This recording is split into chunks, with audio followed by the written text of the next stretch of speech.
우리가 시편을 읽다가 보면 내 영혼이 주님을 기다린다 이런 표현을 자주 만나게 됩니다. 주님을 기다리는 나의 영혼은 무엇일까? 이런 사람들을 가리켜서 성경은 주님의 한결같은 사랑 없이는 살 수 없는 사람이라고 말합니다. 주님을 찾는 사람들은 다른 사람들이 아닙니다. 주님의 사랑과 은혜 없이는 그분의 사랑과 은혜가 한결같음을 사모하고 그거 없이는 나는 인생을 살 수가 없다.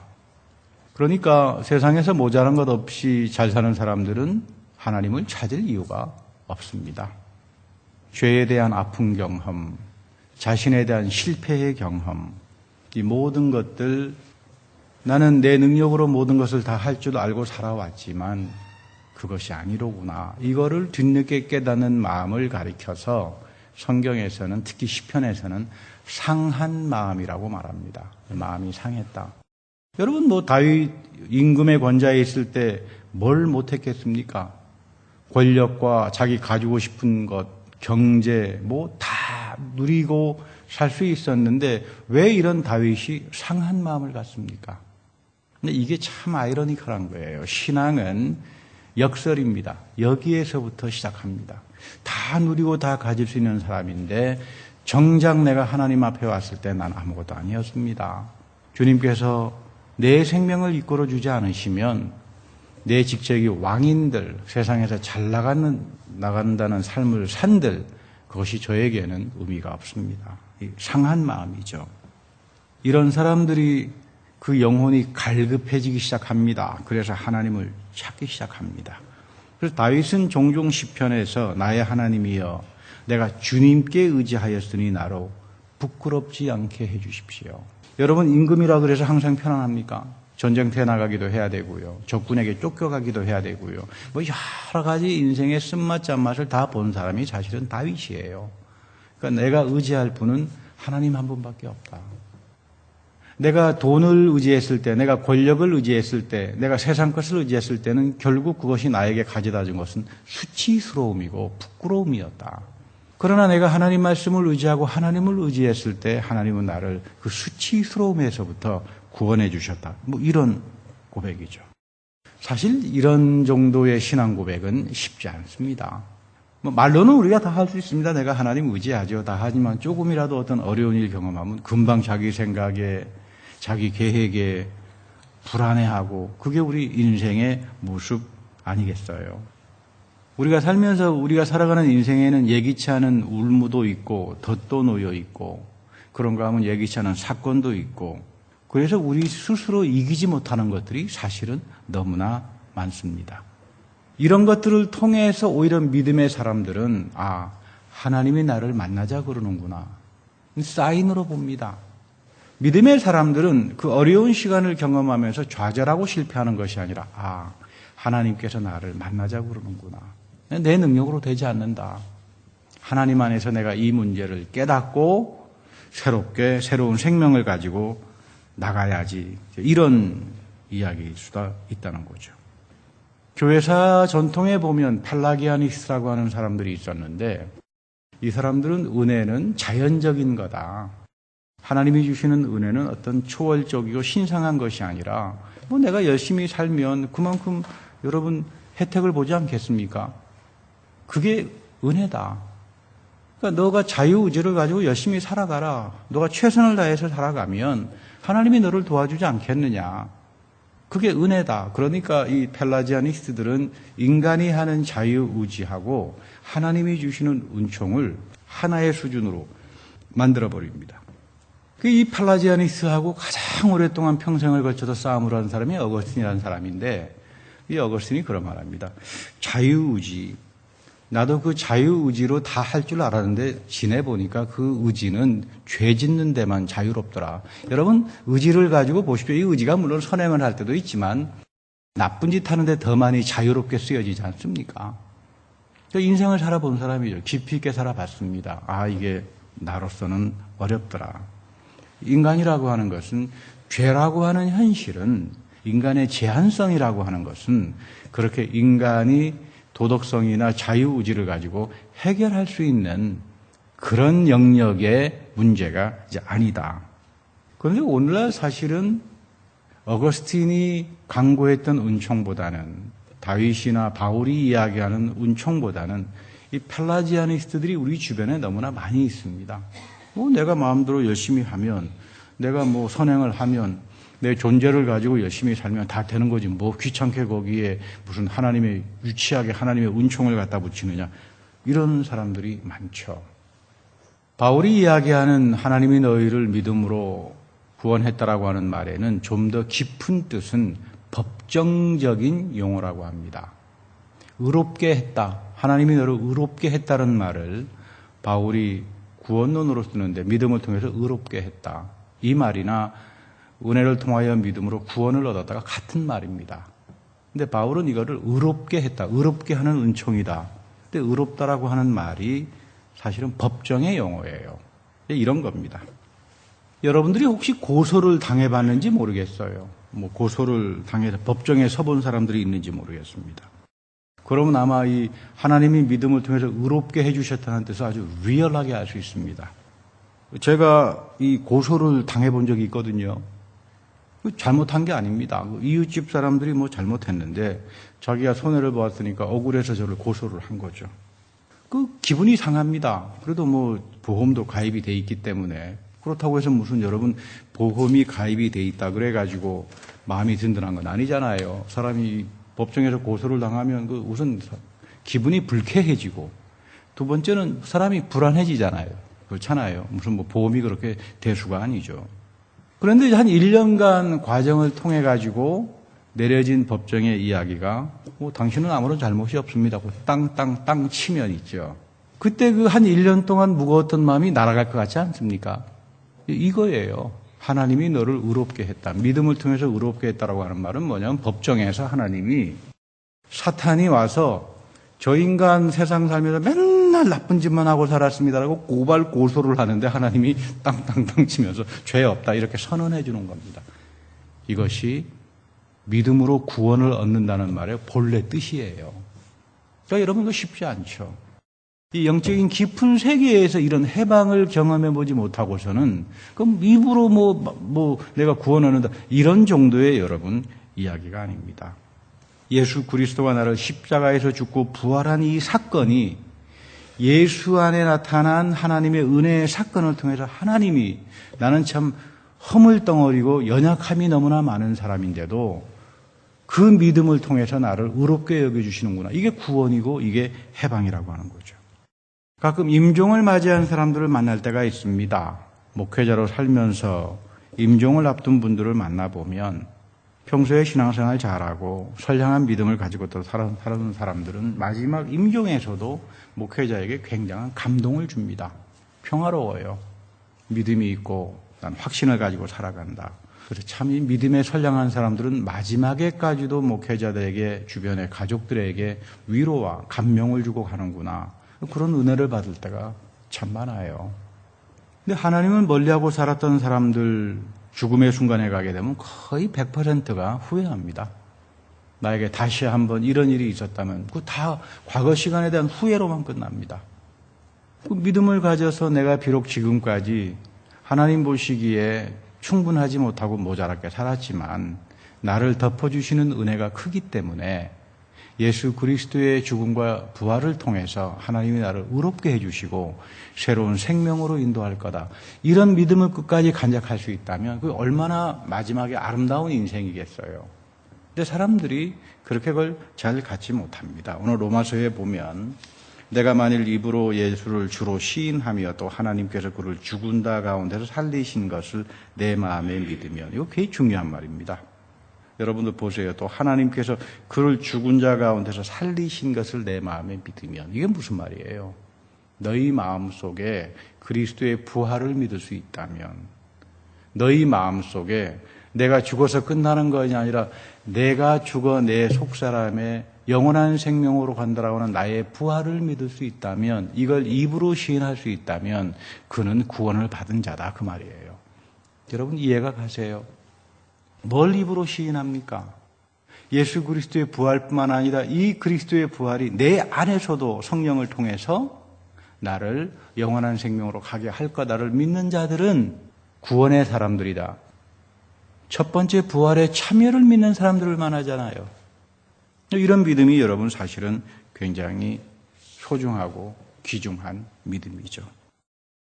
세상에 살 때는 하나님 없이 정말 용감하게들 잘 살았는데 마지막 생명 앞에서 인간은 참 비참하게 허물어집니다. 인간이 연약합니다. 생명 앞에서는, 마지막 임종 앞에서는. 그리고 다 두려움을 느낍니다. 시편은 종종 이런 사람을 가리켜서 어리석은 사람이라고 하죠. 마지막 때 하나님에 대한 위로와 생명에 대한 믿음을 가지고 살지 못하는 사람들은 어리석은 사람입니다. 정말로 복되고 형통한 사람은 내가 하나님이 나와 동행해 주시고 내 안에 부활을 믿고 마지막 때 그 부활을 입으로 시인하면서 하나님 앞에 갈 수 있는 사람들, 복된 사람들이죠. 우리가 이런 믿음을 배워야 합니다. 13세기에 활동했던 윌리엄 오캄이라고 하는 사람이 있어요. 13세기에 카톨릭의 신학자고 가톨릭의 신부였습니다마는 4세기에 어거스틴하고 펠라지아니스트가 서로 싸움을 했던 논쟁이 이 윌리엄 오캄을 통해 가지고 깊숙하게 카톨릭에 들어오기 시작합니다. 이 사람을 가리켜서 유명론의 아버지라고 말합니다. 윌리엄 오캄이라고 하는 사람을. 이 사람의 입장은 아주 간단합니다. 모든 진리라고 하는 것은 내가 경험적으로 확인해 봐야 되고 내가 만져봐야 된다. 그러지 않은 건 다 잘못된 거다. 그러니까 이 진리라고 하는 건 몇 마디 말로 간단하게 이해가 돼야지 뭐 복잡하게 이거. 그리고 우리가 알지 못하는 거에 대해서는 침묵해야지 복잡하게 이야기할 필요 없다. 그래서 이 사람은 논쟁을 하게 되면 상대방을 아주 인력에 쓰러뜨리는 그런 말재주로 아주 명성을 얻었습니다. 그래서 이 사람 별명이 면도칼입니다. 그래서 요즘도 보면은 오캄의 면도칼, 오캄의 면도날이라는 말을 씁니다. 오캄스 레이저라 그래가지고요. 이 자연과학자들이 이 흉내를 많이 내죠. 자연과학은 간단 명료한 거다. 한 몇 마디로 이야기 안 하면 다 끝나는 거다. 이렇게 다 쪼개버립니다. 그래서 이제 이분의 영향을 받은 미국의 이 토마스 제퍼슨이라는 분이 그 면도칼을 들고 다녔죠. 성경책에서 자기 마음에 안 드는 거. 뭐 이렇게 하나님께서 쓸데없이 심판을 해. 오려버립니다. 면도칼로. 예수님께서 물리를 걸어다녀. 면도칼로 오려버려요. 다. 내 이성에서만 이해될 수 있는 것만 놔두고 그 다음에는 다 면도칼로 오려버립니다. 그래서 토마스 제퍼슨이 오캄의 면도칼을 가지고 다녔다. 그래서 이제 이 토마스 제퍼슨이 자기 성경책을 너덜너덜 해지고 여러분 이거 뭐 성경책 사실 여러분 80% 90%가 다 기적에 관한 이야기 아니겠어요? 다 오래가지고 너덜너덜한 걸 이렇게 들고 다니면서 자랑하고 다녔습니다. 오캄의 면도칼이 토마스 제퍼슨에게 다시 나타난 거죠. 네, 여러분 인간의 문제라고 하는 것, 역사의 문제라고 하는 것, 사회의 문제라고 하는 게 단 한두 마디로 환원시켜가지고 해결이 됩니까? 안 됩니다. 여러분 자동차의 가스판이 고장나면 이건 뭐 원인 한두 가지가 있으니까 원인을 알아가지고 이 부속을 딱 고치면 다 고칠 수 있다. 그렇지 않습니다. 원인이 때로는 지독하게 복잡할 수도 있어요. 여러분 원인이라고 하는 게 하나만 있는 게 아닙니다. 그 원인이 또 발전하면서 결과를 만들어 올 때까지 또 수많은 여러 가지 인과작용들이 있어가지고 원인 몇 가지 한두 개 알아가지고 면도칼을 짝짝짝 찢었다 그래서 해결이 될 것 같습니까? 이런 사람들을 가리켜서 간단 명료한 사람이 아니라 단순 무식한 사람이다. 요즘 그렇게 말합니다. 여러분 우리 신앙생활하면서 단순 무식해지지 말자고요. 영적인 세계는 여러분 면도칼로 몇 개 쪼개가지고 알 수 있는 그런 부분이 아닙니다. 그런가 하면 이 오캄이라고 하는 사람은 하나님은 절대적인 힘이야. 원하는 대로 모든 걸 다 마음대로 자기 멋대로 다 할 수 있어. 뭐 하나님이 약속했다가 다 무효할 수 있어. 봐라죠. 구원받은 강도를 봐라. 이 사람이 제일 좋아했던 말이 누가복음 23장 42절 43절 말씀입니다. 우리 오캄이 면도날이 저 구원받은 강도 봐라. 뭐 저 사람이 뭐 교회를 열심히 다녔느냐, 흉악한 죄인이다, 무슨 세례를 받았느냐, 뭐 성만찬에 참석했느냐. 하나님이 원하면 몽땅 다 해버릴 거 아니냐. 그러니까 뭐 그렇게 복잡하게 생각하느냐. 그래서 이분이 만든 표현의 제일 유명한 표현이 하나님은 스스로를 돕는 자를 돕는다. 이게 이제 이 오캄의 면도칼에서 나온 말입니다. 이 말을 이 사람은 또 예정론에 연결을 지었어요. 하나님은 전지전능해. 하나님은 마음대로 예정하고 마음대로 지옥도 보내고 마음대로 구원도 하니까 다 하나님이 예정한 거야. 그래서 예정론이, 성경의 예정론이 옥함에 면도칼에 가게 되면 뭐가 되냐면 극단적인 운명론이 됩니다. 그러니까 지옥에 가든 천당에 가든 이건 다 하나님 잘못이야. 너의 죄하고는 아무런 상관이 없어. 그 하나님이 전지전능하니까 너를 죄 짓게 만들었잖아. 그건 너가 죄를 지은 게 아니라 하나님이 다 너를 죄 짓게 만들었지. 절대적인 능력을 가지고. 열심히 믿으면 뭐하나? 구원받은 강도 봐라. 저렇게 형편없게 살았는데 마지막 판에 나도 구원받은 강도처럼 믿습니다고 가면 다 구원받는 거야. 이게 이제 옥함의 면도날의 사상입니다. 이 정도 되면 성경을 통해서 객관적인 계시로 예정이 무엇인지, 하나님의 전지전능함이 무엇인지, 하나님의 구원이 뭔지 이해를 하지 못하게 됩니다. 근데 안타깝게도 이런 옥함의 면도칼적인 사상의 영향을 참 많이 받은 분들이 18세기, 19세기 아프리카와 아시아로 들어갔던 선교사들입니다. 모두가 다 그런 건 아니지만 대부분 이 옥함의 면도날 영향 아래 있었다고요. 그러다가 보니까 아프리카나 아시아에서는 아직도 예정 그러면 이해를 잘 못하죠. 우리 한번 생각을 해볼 필요가 있습니다. 하나님이 전지전능하십니다. 절대 권능을 가지고 계시죠. 근데 우리 인간은 제한적이기 때문에 하나님의 그 절대 전능을 알 수가 없습니다. 그렇잖아요. 우리가 하나님이 절대 전능하신 분이라면 우리 인간이 절대 전능해야 하나님이 절대 전능한 걸 알 수 있는 거 아니겠습니까? 서로 동등해져야 알 수 있는 거지. 하나님은 절대 전능한데 인간의 상상력으로 어떻게 그 하나님을 알 수 있겠어요? 내가 절대 전능해져야 하나님이 절대 전능한 거를 이해할 수 있겠죠. 그러니까 성경에서는 하나님은 절대 전지전능하신 분인데 우리가 이해가 안 되니까 하나님이 계시합니다. 하나님이 스스로 드러내요. 나 이런 하나님이다. 그래야 우리가 알 수 있잖아요. 아브라함을 통해서, 모세를 통해서, 예언자들을 통해서, 예수 그리스도를 통해서 하나님이 이런 분이야. 이렇게 우리에게 계시를 해주는데 어떻게 계시하나 하면 인격적인 분으로 계시해 줍니다. 그 인격이라고 하는 건 말씀이죠. 계약이죠. 하나님이 우리하고 계약을 맺어서 하나님은 이런 걸 사랑해. 너희들이 이렇게 이런 것들을 책임을 지고 지켜 살아가게 되면 하나님도 너희들을 하나님의 백성으로 살아가게 할 거야. 그러니까 옥함에게는 이 계약을 통한 하나님의 인격성이라고 하는 게 다 사라져 버립니다. 예정도, 전지전능함도, 하나님의 심판도, 모든 능력도 하나님이 인격을 통해서 맺은 계약, 언약 안에서 이해가 되는 거고 하나님이 우리에게 드러내 주신 계시 안에서 소화가 되는 거지. 이걸 떠나면 하나님을 알 수도 없고 우리 인간의 능력으로는 자기 사변만 이야기하다가 끝나버리게 되는 거지요. 성례전이라고 하는 말 속에서 예수님이 1차 성례라고 합니다. 성례는 구원입니다. 직접적으로 구원한다, 성례가. 그래서 여러분 성례는 예수님이에요. 예수님이 1차 성례입니다. 예수님이니까 제가 십자가에서 못 박혀가지고 옆에 있는 강도를 구원하지 못합니다. 그렇지 않겠습니까? 제가 십자가에 못 박혀가지고 너 오늘 나와 낙원에 이르리라 이런 말을 할 수 있겠습니까? 목사가 못합니다. 예수님이니까, 예수님이 1차 성례니까, 구원의 주인이시니까 주님께서 원하실 때 강도를 구원할 수 있겠죠. 그거는 은총입니다. 우리가 무슨 난 엉터리로 살았는데 이런 이야기가 아닙니다. 5분 전에 가서 막 시인을 시켜가지고 너 구원받았지. 여러분 예수님 눈에 보입니까? 하나님이 여러분 눈에 보입니까? 안 보이잖아요. 예수 그리스도가 성례전이라고 하는 것, 목사가 예수 대신 못합니다. 그렇잖아요. 그럼 제가 사람들을 구원하는 사람입니까? 아니잖아요. 여러분들이 사람들을 구원하는 사람입니까? 하나님이 여러분들을 통해서 구원을 펼쳐가는 분이지 내가 하나님 자리에 대신하거나 내가 예수 자리에 대신할 수 없죠. 2차 성례는 바로 그 예수님이 우리에게 성례전을 세상 끝날 때까지 지키라고 했으니까 세례를 베풀라고 했으니까 거기에 순종하는 것. 그래서 교회 안에 세례와 성만찬과 성결과 이런 것들을 중요하게 여기는 거죠. 하나님이 예수 그리스도가 명령하신 구원을 위해서 필요한 거라고 명령했기 때문에 교회는 순종하는 겁니다. 여러분 교회가 구원을 베푸는 장소가 아닙니다.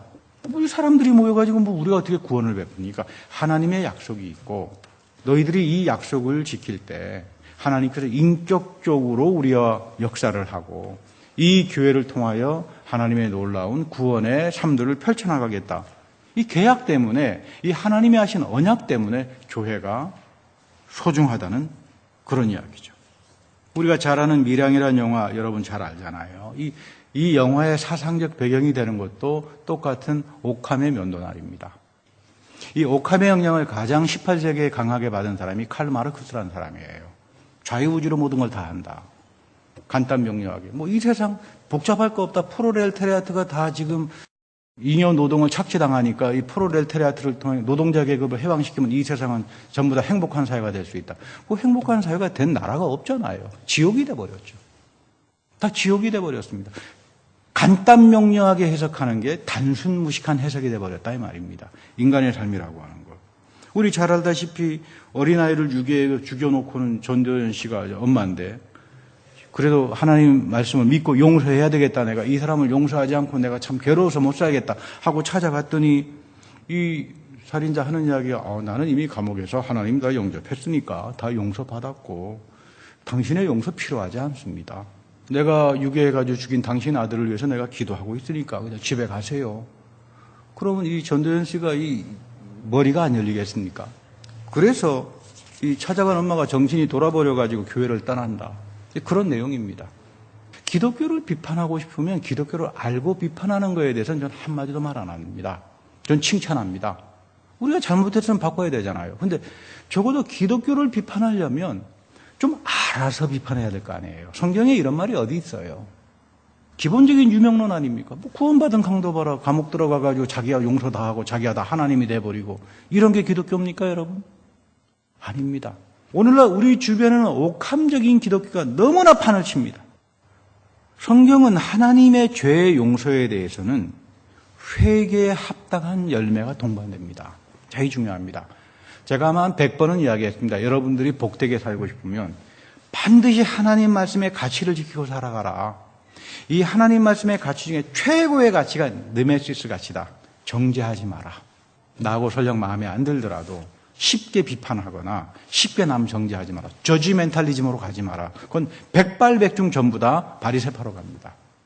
가장 위대한 대표가 요셉이었잖아요. 저지멘탈리즘 안 합니다. 내가 하나님 대신하지 않는다.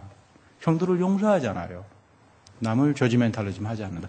두 번째, 여러분들이 형통한 삶을 살고 싶으면 두 번째 원리를 지키고 살아야 되는데 이것이 합당의 원리예요. 합당한 삶입니다. 여러분 레위기를 읽어보면 이스라엘 백성이 죄를 짓고 영토를 받게 되면 반드시 거기에 합당한 행동들이 있어요. 그렇잖아요. 하나님이 거룩하니 너희도 거룩하게 살아라. 그렇잖아요. 이 레위기의 전체 핵심이 하나님이 거룩하니까 너희도 거룩하게 살아야 되지 않겠습니까? 로마서 13장에서 핵심으로 나오잖아요. 하나님이 거룩하니까 너희도 거룩하게 살아가라. 이게 성별이죠. 우리는 하나님의 백성으로 세속화된 사람이 아니라 성별된 사람들이에요. 합당의 열매입니다. 하나님께서 예수님께서 가장 사랑했던 회개가 삭개오의 회개입니다. 삭개오의 고백이 나오잖아요. 내가 그동안 잘못된 일에 대해서 합당하게 살겠습니다. 회개에 합당한 삶을 살았다. 이 합당의 원리를 여러분 놓지 말아야 됩니다. 내가 어려운 일을 경험하기도 할 겁니다. 하나님 내가 이런 어려운 일 속에서 하나님께서 나를 떠나신 것이 아니라 이런 어려운 일을 통해서 하나님께서 나를 만나주시길 원하고 이 속에서 내가 뭘 깨달아야 합니까? 이런 사람들이 여러분 합당의 원리의 열매인 감사를 하게 되는 거예요. 그래서 여러분 감사라고 하는 게 쉬운 게 아닙니다. 합당한 삶을 살게 됩니다. 어려운 일을 경험하게 됩니다. 믿음의 사람들, 심지어 믿음을 가진 사람도 자기에게 너무나 심하게 어려운 일을 경험하게 되면 좌절하지 않습니까? 어렵잖아요. 이 합당의 가치를 가지고 살 수 있어야 돼요. 이게 참 중요합니다. 하나님께서 다윗을 사랑합니다. 그러나 다윗이 어려운 일 경험하고 다윗이 죄된 일을 경험했을 때 하나님은 correction 합니다. 이게 심판이에요. 그 길로 가지 마라. 그 길로 가게 되면 너만 죽는 것이 아니라 너 주변에 있는 모든 사람들이 다 죽는다. 그렇잖아요. 내가 나쁜 짓을 하고 내가 잘못된 길로 걸어가 보십시오. 내 주변에 있는 모든 사람들이 다 같이 죽지 않겠습니까? 다 상처를 입지 않겠습니까? 가져가지 말라 이 말이에요. 그게 심판이란 말이죠. 돌이키는 겁니다. 돌이켜서 하나님이 원하는 그 하나님의 말씀의 가치를 쫓아서 살아간다. 우리가 십자가 앞에 서야 되는 이유가 뭡니까? 왜 십자가를 통해서 우리가 대속을 받는다 그럽니까? 너희들이 예수 그리스도의 십자가의 모습을 보면 끔찍할 거다. 하나님이 너희들을 그렇게 보았다 이 말이에요.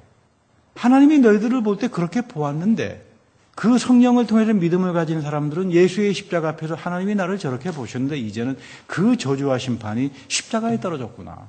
그래서 저 사건이 나에게는 저 하나님의 심판과 무서운 저주의 심판의 사건이 나에게는 생명으로 가져가게 하는 구원의 사건이었구나. 이거 깨닫는 거죠. 이거 여러분 존재의 유비, 어려운 말을 써가지고요. 믿음 없이 은혜의 세계를 체험하지 않고 이런 거를 알 수 있겠습니까? 내 자유의지를 가지고 그걸 깨달을 수가 있겠습니까? 전혀 그쪽 세계로 가지 못합니다. 그래서 로마서 6장에 보면 바울이 늘 하는 이야기가 우리는 세례를 통해서 그리스도와 더불어 죽고 죄에 대해서 죽은 사람이다. 하나님은 여러분들을 죽은 사람으로 인정합니다. 그때 비로소 하나님은 여러분들을 새로운 생명으로 살려냅니다. 그렇지 않은가요? 이게 굉장히 중요합니다. 내가 만일 내 입으로 예수를 주로 시인하여 내 하나님께서 그를 죽은 자 가운데서 살리신 것을 내 마음에 믿으면 이 말의 전제가 뭡니까? 너희들이 하나님이 너희들에게 부활의 생명을 주려면 너희들 죽어야 된다 이 말이에요. 그때 하나님께서 너희들을 생명으로 살려낸다 그 말입니다. 지금 이 로마서에 나오는 이 이야기는 로마서는 당시 박해 상황이었고 로마의 사람들은 로마의 법은 너희들은 기독교는 다른 특별한 종교가 아니라 유대교에 불과하다. 유대교 한 분파다. 바울 시대에 40년대 50년대 무슨 기독교를 인정을 해줬겠습니까? 로마 법은 너희들은 유대교니까 유대교의 법을 쫓아가야 된다. 근데 유대교의 법을 어기잖아요. 첫 번째 어기는 게 뭡니까? 식탁 공동체잖아요. 오늘 우리는 예배가 끝나고 난 다음에 같이 식사를 나눕니다만 별 큰 의미가 없을 겁니다. 먹어야 됩니다. 왜? 하나님께서 먹으라 그랬으니까. 로마 교회가 이것 때문에 굉장히 고통을 당했거든요. 유대인들은 이방인들하고 절대 밥 같이 먹지 않아요. 그거 같이 먹으면 법에 걸립니다. 근데 로마 교회 보니까 쟤네들 끝나니까 맨날 무슨 이방인들하고 같이 밥을 먹네. 이거 여러분 큰 스캔들이에요. 우리는 그 전통을 존중하기 때문에 지금까지 여기서 밥을 먹고 삽니다. 우리 주님 오실 때까지. 굉장한 의미가 담겨져 있는 겁니다. 우리는 박해를 받더라도 주님께서 명령한 그 애찬을 지키고 살아가겠다. 그러니까 로마법에 의하면 유대인들은 절대로 식탁 공동체를 나누지 않는데 기독교인들은 맨날 끝난 다음에 밥을 먹는데 두 번째 큰 죄. 이거 큰 괘씸죄죠. 거기 여자들이 있어요. 여자들은 토라를 배울 수 없는 사람들이에요. 그래서 여러분 마리아와 마르다의 이야기에 보면 예수님이 마리아 보고 너 참 소중한 걸 택했다 그러잖아요. 토라를 배웠다 이 말이죠. 토라는 허락된 게 아닙니다. 여자들에게는. 근데 여자들이 지금 식탁 공동체에서 아주 중요한 역할을 합니다. 박해를 받습니다. 근데 이런 박해의 공동체 속에서 우리 주님을 예수 그리스도를 아도나이 주님으로 부릅니다. 로마의 황제가 주인이 아니라 이 십자가에 달리신 예수 그리스도가 우리의 주인이다. 왜? 그 십자가 안에서 우리는 부활의 생명을 얻었고 우리는 저 십자가를 통해서 이제 하나님은 우리의 모든 죄악을 걷어내시고 나를 죽은 자로 여기신다 이 말입니다. 나는 그래서 세상에 대해서 죽은 자로 살아간다. 여러분 이거 순교의 신앙이죠. 이게 어떻게 여러분 죽기 5분 전에 입으로 시인하면 다 구원받는다는 말로 그렇게 둔갑돼가지고 유명론적으로 해석이 될 수 있겠습니까?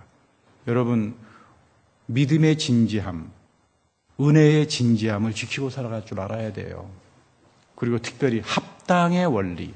하나님께서 이렇게 나를 사랑해 주셨는데 하나님께서 이렇게 나에게 은혜를 베풀어 주셨는데 여기에 합당한, 말씀에 합당한, 감사할 줄 아는 그런 인생을 통해서 하나님은 여러분들의 삶을 열어가시고 놀랍게 인도하시고 형통케 이루어 가는 겁니다.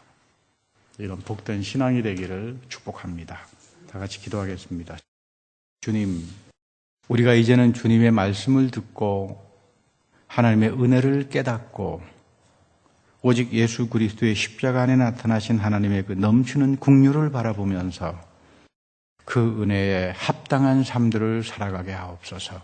로마의 교인들처럼 오직 이 십자가에 달리신 그리스도가 우리들의 주님이요 세상의 로마의 황제가 우리의 주가 아니라 이 예수 그리스도 안에서 넘치는 하나님의 은혜와 사랑이 우리에게 영원한 생명이 이어짐을, 특별히 부활의 생명이 내 속에 살아있고 그리고 영원한 생명에 우리의 삶이 이어져 있음을 깨닫는 그런 귀한 교회, 그런 귀한 믿음의 식구들이 다 되게 하옵소서. 우리 구주 예수님의 이름으로 기도합니다.